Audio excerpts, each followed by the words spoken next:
মানব নামের কলঙ্ক কুলাঙ্গার, সে সেই মায়ের পেটে লাথি মারেছে। আবার আর এক বিএনপি নেতার বক্তৃতা দেখলাম সোশ্যাল মিডিয়াতে ভাইরাল হয়েছে। সে বলছে কোন মহিলা যদি দাঁড়িপাল্লার ক্যানভাস করতে যায় তার কাপড় খুলে নেওয়া। কত অসভ্য, কত পশুত্ব, পাশবিকতার নিচের স্তরে তারা নেমে যেতে পারে। আমি বলেছি নির্বাচনের জেতার আগে, ক্ষমতায় যাওয়ার আগে যারা আমার মায়ের কাপড় খুলে নিতে চাও, মনে রেখো আমরা আমাদের জীবনের যে মাকে বেশি ভালোবাসি। সেই মায়ের কাপড় যারা খুলতে চাও, তাহলে তোমরা ক্ষমতায় গেলে বাংলাদেশের মানুষকে তোমরা বিভক্ত করে ফেলবে। তোমাদের হাতে আমার মামনের জীবন ইজ্জত কখন নিরাপদ হতে পারে? তোমরা শেরপুরের শ্রীবর্তী উপজেলা জামাতের সেক্রেটারি একজন কোরআনে হাফেজ রেজাউল করিমকে নিষ্ঠুর ভাবে পিটিয়ে পিটিয়ে হত্যা করেছো। চাঁদা না দেওয়ার কারণে পাথর দিয়ে পিটিয়ে তোমরা মানুষ হত্যা করেছো। তোমাদের এই হত্যাকাণ্ডের দৃশ্য ধারণ দেখে মনে হয় 2006 সালের 28 অক্টোবর পল্টনের লগি বৈঠা দিয়ে পিটিয়ে পিটিয়ে হত্যা করে তার উপরে নাচানাচি হয়েছিল। সেই নাচানাচি আর এই নাচানাচির ফ্যাসিবাদী যুগের একটা মিল তোমাদের মধ্যে পাওয়া যায়। ফলে ক্ষমতায় যাওয়ার আগে যারা তোমরা জাতির কাপড় খুলতে চাও, হত্যা করতে চাও, তোমাদের কাছে এই জাতি কখনো নিরাপদ হবে না। আমি নারায়ণগঞ্জের সমস্ত আসনের ভোটারদের বলবো, দল মত আগে যা করেছেন তবা করে একদিকে রাখুন, আর আমার মায়ের ইজ্জত সম্মানকে একদিকে রেখে আপনি আগের 3টি দলের ক্ষমতায় যাওয়ার চেষ্টাকে লাল কার্ড দেখিয়ে দেন। 11 দলের প্রতীকে আপনারা ভোট দেবেন। সবাই কি রাজি আছেন? হাত তুলে দেখান সবাই। আপনারা 11 দলের প্রতীকে আপনারা ভোট দেবেন। ধন্যবাদ।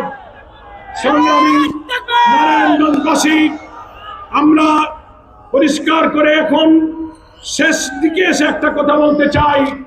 অপপ্রচার, হুমকি, সন্ত্রাস দিয়ে যখন আর পেরে উঠছে না, ওরা এখন জামাত ইসলামের নেতৃত্ব সংগঠনের মর্যাদা, ইমেজকে ক্ষতিগ্রস্ত করার জন্য ওনারা এখন সাইবার অ্যাটাক শুরু করেছে।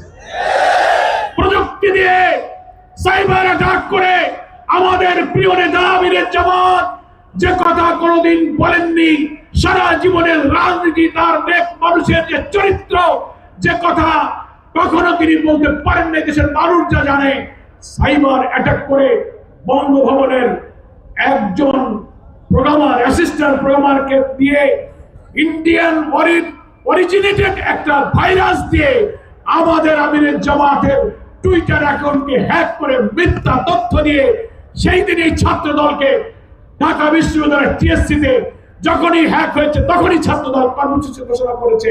আমরা মনে করি বিএনপি বঙ্গভবন ইন্ডিয়ার সাথে প্যাকেজ প্রোগ্রাম করে জামাত ইসলামের ইমেজ ধ্বংস করার সাইবার অ্যাটাক শুরু হয়েছে। কালকে রাতে শুনতে পেলাম জামাতের সেক্রেটারি জেনারেল হিসেবে আমার টুইটার অ্যাকাউন্ট কালকে হ্যাক করা হয়েছে। আমরা তাৎক্ষণিকভাবে 40 মিনিটের মধ্যে এটা প্রতিবাদ করেছি।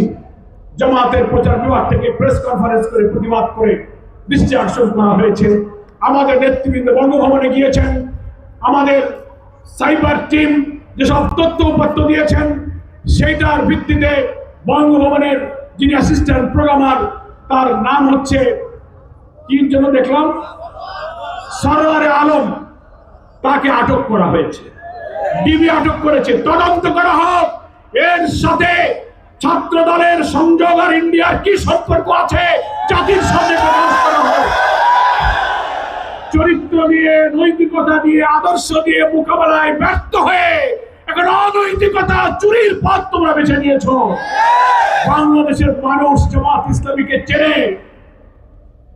আমাদের শত বছরের যুগ যুগান্তরের ইসলামী আদর্শের মহান ধারক বাহক হিসেবে আমরা মানুষ হিসেবে ইসলাম থেকে যা শিক্ষা পেয়েছি, আমাদের বিরুদ্ধে মিথ্যা প্রচার করে বেশিক্ষণ টিকে থাকা যাবে না।